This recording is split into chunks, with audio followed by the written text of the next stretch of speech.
my smell was my first.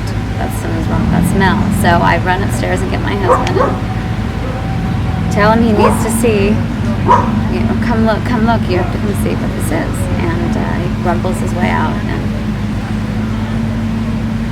the neighbors across the street yell, "Leave!" And we live on 175, directly on the highway.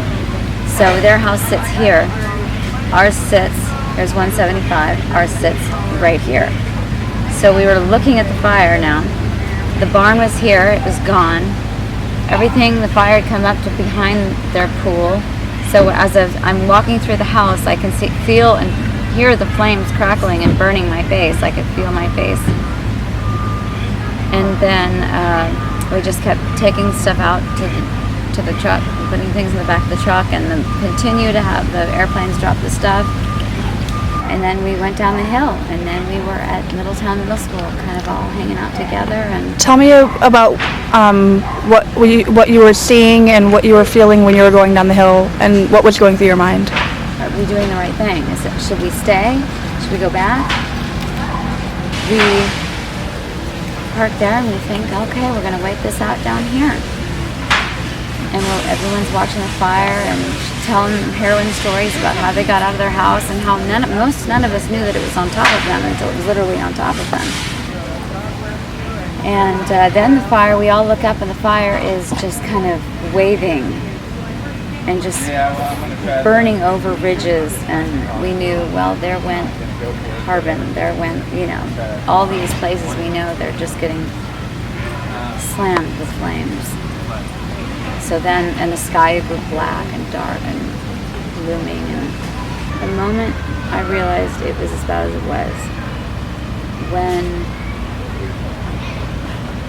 when the airplanes, when I looked over at my husband and he had all this red stuff all over him, what on earth is that? With these heavy things in my hand, and I'm carrying out the door. Actually, I was hobbling like this. I'm thinking, what on earth is that on that man?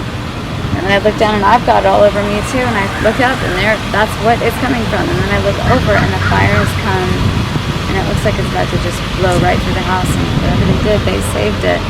But I still didn't have that sense of fear. And I kept thinking, that's not right. I mean, look at another road. You've got to be on the wrong road. That can't be the right house. Thinking you're just looking at the wrong piece of dirt. There's something else somewhere else, and that's where your house will be. And I've talked to a lot of people who have that same story, that it's just the wrong house. You maybe go over 2 more streets, and you're going to find your house.